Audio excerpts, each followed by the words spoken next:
ketika menjadi seorang pemimpin, bagaimana gaya kepemimpinan ibu? Sih itu mungkin terkait dengan gaya kepemimpinan seseorang, yang bisa lebih menilai itu sebenarnya orang lain, kalau menurut saya ya. Namun dari beberapa gaya kepemimpinan itu banyak. Salah satunya kepemimpinan gaya demokratik, transformasi, otoriter, dan lain sebagainya. Banyak sih gaya kepemimpinan yang ada di masing-masing pimpinan yang menduduki jabatan tertentu atau yang ada di perusahaan. Mungkin kalau saya, gaya kepemimpinan saya itu mungkin bisa masuk di gaya kepemimpinan campuran, dari bisa bergabung dengan demokratik, masuk juga di kepemimpinan gaya yang lainnya. Saya lebih senang mengharapkan anak buah saya itu, kepada mereka saya tidak terlalu menjaga jarak dengan anak buah saya. Jadi kami masing-masing bisa menempatkan diri dengan masing-masing. Kapan waktunya saya harus tegas pada bawahan, dan kapan bawahan itu bisa kerja fokus, dan kapan kita bisa komunikasi dengan santai dengan anak buah atau seperti di bawah saya. Jadi intinya saya tidak terlalu menjaga jarak, tapi pada saat mereka saya serahkan tugas harus selesai. Pada saat kita santai, kita bisa memposisikan diri masing-masing. Berikutnya bagaimana cara ibu mengembangkan kompetensi setiap anggota ibu? Mengembangkan kompetensi staff saya ya. Jadi kalau memang ada peluang untuk mengikuti diklat kita pernah mengikuti diklat atau diklat berdasarkan undangan dari BPSDM atau undangan dari organisasi instansi lain. Tapi untuk pengembangan SDM saya itu berdasarkan tupoksi yang mereka kerjakan sehari-hari. Selain itu juga tidak menutup peluang mereka bisa ikut diklat atau dintek di luar kegiatan atau tugas yang mereka laksanakan sehari-hari. Jadi ini gunanya apa? Jadi kalau mereka mutasi ke bidang lain di sekitar dinas koperasi, mereka sudah siap.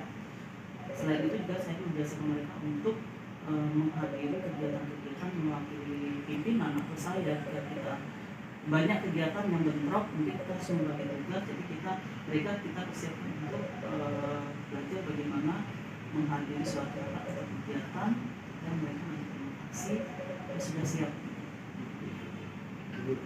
Berikutnya untuk pertanyaan terakhir Bu, menurut Ibu keahlian seperti apa sih yang harus dimiliki oleh seorang pemimpin itu? Memang keahlian untuk seorang pemimpin itu harus ada ya. Banyak sebenarnya harus dimiliki oleh seorang pemimpin, biar mereka memimpin suatu organisasi atau memimpin suatu perusahaan bisa memiliki wibawa di depan anggota atau stafnya. Mungkin beberapa di antaranya itu mungkin mereka harus menguasai kemampuan untuk berkomunikasi, karena seperti kita inilah komunikasi itu sangat perlu. Memang kecerdasan memang utama, tetapi tidak juga utama gitu kan, karena komunikasi yang pertama, yang kedua itu terkait bagaimana kemampuan untuk menyelesaikan suatu masalah.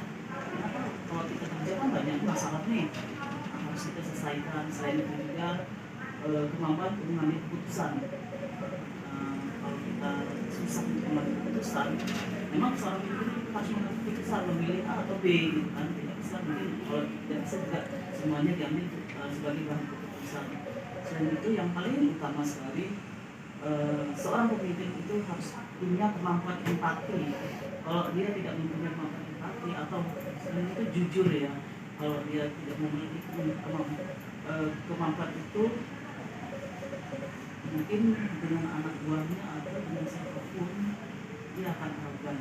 Bisa itulah yang empati atau jujur juga itu sangat penting, karena kalau tidak jujur nanti apa yang diharapkan menjadi akhlak itu salah satu tidak masuk tidak terpenuhnya kesertaan salah satunya tidak jujur menggunakan anggaran yang tidak sesuai, melaksanakan kegiatan tidak sesuai dengan plan, salah satunya sih. Bu, terima kasih wawancaranya. Ya, sama-sama, makasih juga. Kesan dan pesan terhadap mahasiswa magang Fakultas Ekonomi dan Bisnis Universitas Tanjung Pura. Kesannya adalah setelah mereka bergabung bersama kami menunjukkan sikap yang baik dan kooperatif, mau berubah dan mau belajar. Jadi setelah mereka selesai masih terbayang dengan keakraban yang selama ini kami membaur dalam bekerja sama di Dinas Koperasi Sakti dan Provinsi Kalimantan Barat. Pesannya setelah mereka